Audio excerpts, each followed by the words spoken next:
Greetings and welcome back as the case may be. Kind of like my Monday reel, this one is a little strange in that I am appearing with my face. I apologize for that. Nobody should have to look at me for too long. Anyway, I'm going to do my usual Tuesday reading of one of my stories. This one in another reel previously, I've actually started it off, given you the first paragraph. But I'm going to, over the next few weeks, give you the entire story, this one being called The Red Rider, and this is part 1.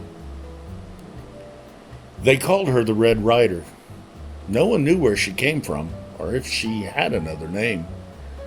What was known is that she always came when hellhounds scourged the place.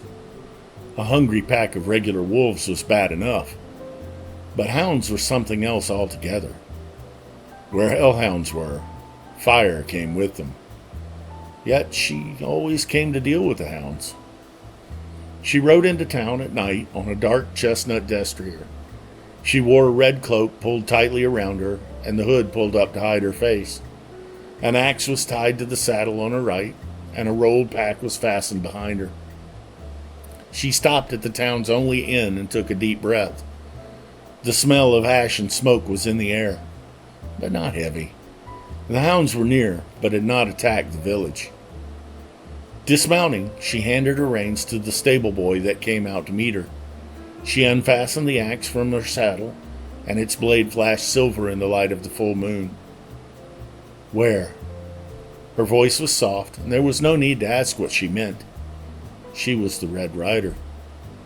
The boy pointed to the road leading west and said with a stammer, But miss, there's at least 5 of them. 5 was a large pack of hounds, enough that they could easily burn down a village this size and consume everyone in it.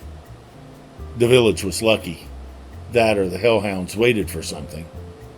She said nothing, just hefted her axe onto her shoulder, gave the boy a few coins, and started walking west along the road.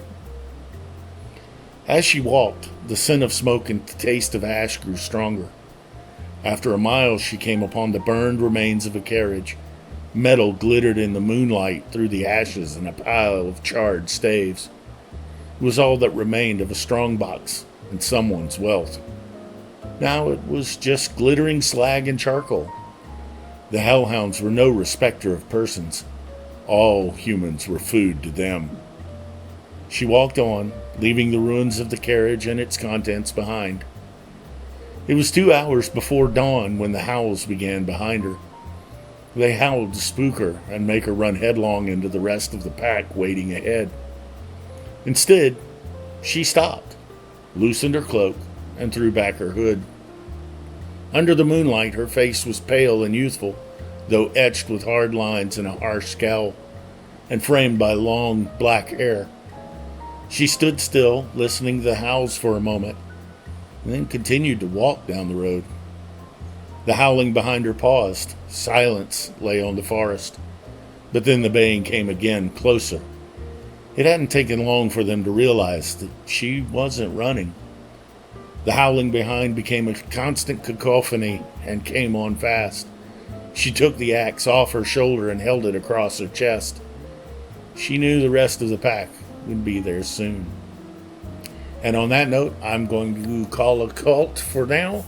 Next week, I'll be back with more of the Red Rider. Hopefully, you've stayed with me and enjoy what you've heard.